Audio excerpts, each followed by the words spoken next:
Yo, what's up mga Kia, no? So, good morning sa inyo lahat. So, titignan natin yung, papakita ko pala sa inyo, yung pinalitan na rack and pinion na yung last time talagang lakas ng lagotok, no? So, eto, ayan na yung pinalit. Ayan, di makita eh. Wait lang, pasok yung cellphone sa loob para makita nyo. Ayan, so pinalitan yan. Okay, so naibiyahe ko na siya guys. Tinest drive ko na siya from Gentry to Bacoor. So 20 kilometers yung papunta balikan, nasa 40 kilometers. Okay, so na-lessen naman yung lagotok niya. So hindi na kasing lala kagaya nung una.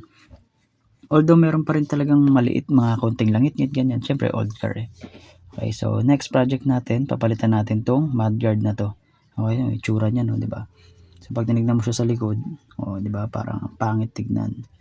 Okay. So papalitan natin tong mudguard na to since pumunta ako kahapon doon sa surplusan. So may nakita ako doon na itong mudguard. Ayan. Medyo marumi rin siya. Siyempre linisin mo siya bago mo siya pinturahan. Okay.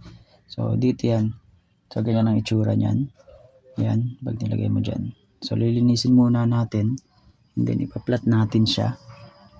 Yan. Paplat natin bago natin pinturahan. Okay. So ito, bumili lang ng pintura. Bosni. Ayan. Kulay itim. Yan. So medyo pangit siya tignan eh. Okay, so ito yung pintura na ilalagay ko, spray paint. Yan. And then meron pa akong nabili rin na isa. Ito pala yung papel dilia, syempre gagamitin natin yan. Ito nakita ko rin doon. Yan, so sa surplusan. Yung nabili ko kasi, yung nabili ko tong Kia Pride ko, walang ganto, wala nakadikit na ganto sa likod. So gusto ko rin din siya lagyan para kahit papaano, di ba? So sa kanya yan kasi hindi ko alam kung paano siya ididikit eh. So wala akong idea kung anong pandikit dyan. So search ko muna bago ko idikit. Okay. So yun. Yan. So kung makikita nyo rito sa likod, ito, pipinturahan ko rin tong itim. Tsaka ito. Yan, yung dalawa na yan. Kasi medyo kupas-kupas na yung kulay niya. Medyo hindi na maganda tignan. Kaya syempre, kukulayan natin. Okay. And then ito, may kailangan ko lang yung patungan. Okay. And then ito yung loob. Ayan, so kailangan ko rin pala ng car seat cover. So baka may alam kayo na mabibila ng car seat cover. Na mura lang syempre. 2 hours later. So yan, nakalas ko na siya. So ang hirap pala niyang kalasin. Gawa nung yung tornilyo is puro kalawang na guys. So mahirap siyang tanggalin. Kasi pupersahin mo talaga siya. So kinain na ng kalawang kahit lagyan mo ng WD-40.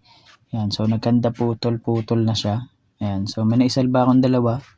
Yan, nakuha sa ikot. And then, yung iba talaga, nagkanda putol talaga dahil palambot na nga, kinain na ng kalawang. Yan, so palitan ko na lang. So dapat, 5. Yan, so eto. Yan na, 4 pala. Dalawa lang naisalba ko. Okay, so palitan ko na lang mamaya. Okay, so eto. Lilinisin ko siya. Lilihain ko siya. Yung liha ko pala, yung number 600 gamitin ko. Yan, para pumino siya. Ayun o, yung liha. And then, saka natin siya pipinturahan. A few moments later. Okay yan. So, na-sprayan ko na siya ng unang patong. Yan. So, medyo okay naman. Mamaya, pipinturahan ko ulit siya ng pangalawang patong. And then, yung ito, yan, napinturahan ko na rin. Yan. Okay naman siya. Yan. So, yung isa, ito hindi pa. So, ito yung medyo sira pa nga ito eh. So, pinturahan ko na yun. Yan yung after niya. And then, ito naman yung before. Ayan o, diba? So, kita nyo na yung pagkakaiba. Maganda na yun mamaya pag naikabit. So, ito yung ginamit kong pintura. Yan, Bosni Flat Black number 4. Yan. So, simple lang. Yan lang naman. Kasi hindi naman ako masyadong maano sa mga kulay-kulay eh. So, gusto ko lang maayos tignan. Yan. So, yan. Naikabit ko na. Ito. Yan. Ito naman yung itsura pagkakaiba nila. Yan yung before. Ito yung after. Yan. O, diba? O, may itsura, diba? Medyo okay na siya tignan. Diba?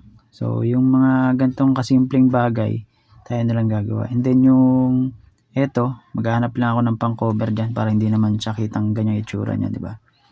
Yan. So, medyo malinis na siya tignan. And then, yung patungan pala dito, guys, ito, yung pinagkakabitan ng speaker. Yan, isa lang kasi na yung nabili ko, isa lang siya. So naghahanap ako ng kapareha niya. Kaya naghahanap pa ako sa mga surplusan. 6 hours later. Okay.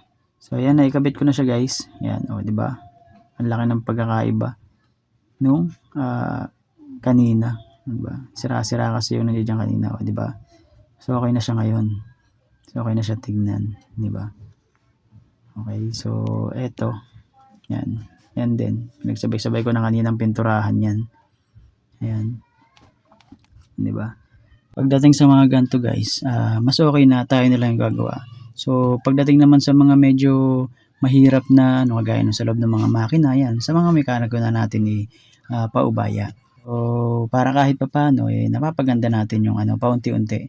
Okay, no? So hindi pa pala kayo nakapag-subscribe, subscribe na kayo sa aking channel. Ngayon pa lang po nagpapasalamat na po ako sa aking mga subscribers. Okay. So ito pala yung CD5. Yan, kinulayan ko na rin siya. Yan. Para ididikit ko na lang if ever na ma-search ko kung ano talaga yung pandikit niya. Okay, so kasi di ko alam Ito, dito yata yung nakalagay. O baka sa kabila o dito. Dito na lang siguro maganda ikabit. So maganda yung heat resistance.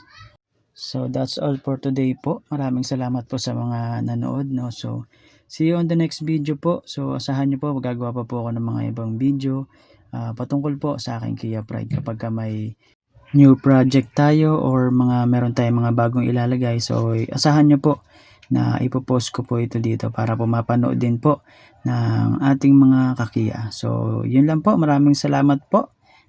God bless you po. Thank you po.